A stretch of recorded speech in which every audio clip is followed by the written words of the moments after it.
A verdade nos incomoda porque ela revela a realidade das coisas que muitas vezes nós queremos camuflar com as nossas verdades que muitas vezes são enganosas.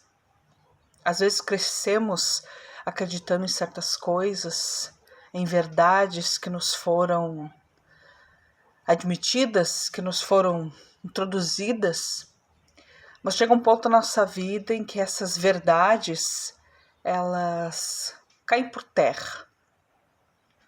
E nós não gostamos de ser confrontados com a verdade. Porque a verdade, ela nos mostra muitos erros. A verdade, quando é exposta, ela nos mostra que muitas vezes estamos enganados, que aquilo que nós acreditamos por muito tempo é uma falácia, é um engano. E a verdade, ela incomoda. Além de nos confrontar, além de revelar a realidade, ela nos incomoda, ela nos confronta.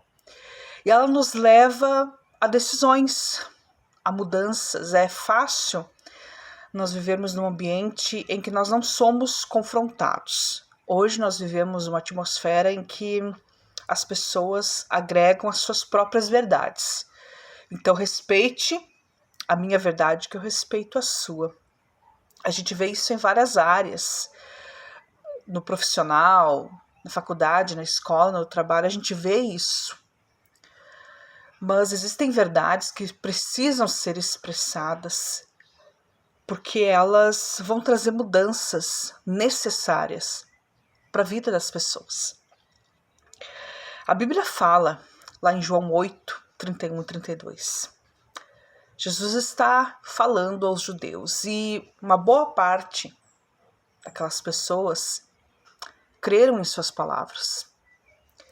E Jesus fala àqueles que estão crendo nele: se vocês permanecerem nas minhas palavras, verdadeiramente serão os meus discípulos e conhecereis a verdade, e a verdade vos libertará. A gente sempre dá ênfase a essa última parte: conhecereis a verdade, e a verdade vos libertará. A verdade, além de nos confrontar, além de mostrar a realidade da nossa vivência, ela também nos liberta. Mas a verdade que nos liberta é a verdade de que nós somos escravos do pecado. E eu volto a reafirmar que a gente não gosta de ser confrontado. Quando a gente fala em pecado, as pessoas são muito detalhistas em afirmar o que é pecado e o que não é. Para muitos, pecado é algo muito relativo. Para outros, eles já enxergam de uma outra forma.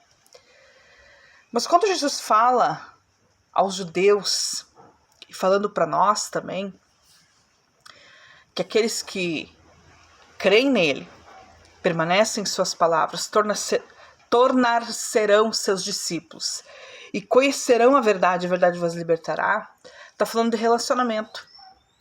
Está falando de não apenas crer que ele é o Filho de Deus, que ele veio, que ele nasceu de uma virgem, que ele morreu pelos nossos pecados, que ele ressuscitou ao terceiro dia, que ele está sentado à destra de Deus, que ele é Deus em carne. E não apenas crer nisso, mas crer que ele morreu, que ele nos substituiu, que ele pagou pelos nossos pecados. E ainda mais, crer que todo ser humano, após Adão, está em um relacionamento equivocado com Deus. Aliás, não tem relacionamento com Deus porque está morto.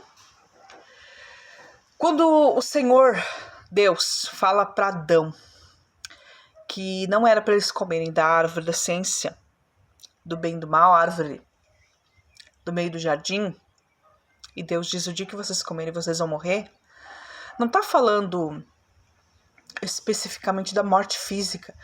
Nós nos equivocamos, prendendo-se a uma verdade que muitas vezes nos é mostrada, nos é idealizada, porque é aquilo que é mais confortável para nós, mas na realidade, não apenas falando da morte física, que entrou assim que Adão e Eva pecam, mas de uma morte espiritual. Adão e Eva tinham um relacionamento pleno com Deus. Todos os dias o Senhor vinha ao entardecer ter com eles.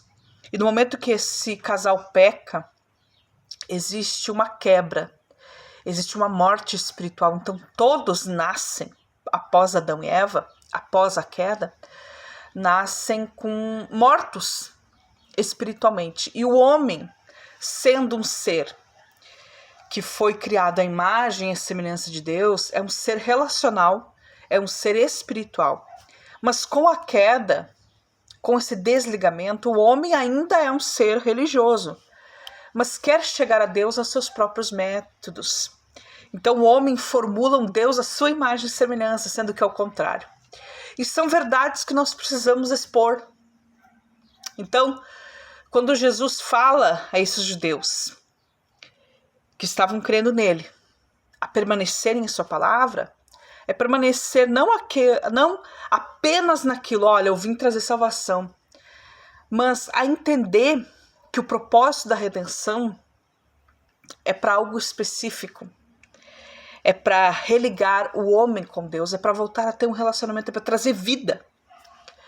E sendo aí pessoas que vão crer, que vão permanecer em sua palavra, vão permanecer firmes, vão tornar-se seus discípulos, ou seja, pessoas que vão andar lado a lado com Jesus. E hoje, como isso está raro, as pessoas não querem andar lado a lado com Jesus. As pessoas só querem seguir a Cristo, mas não querem ser seus discípulos. E aí sim, quando crerem, quando permanecerem, quando tornarem seus discípulos, andarem lado a lado com o Senhor Jesus Cristo, eles conhecerão a verdade vai libertá-los.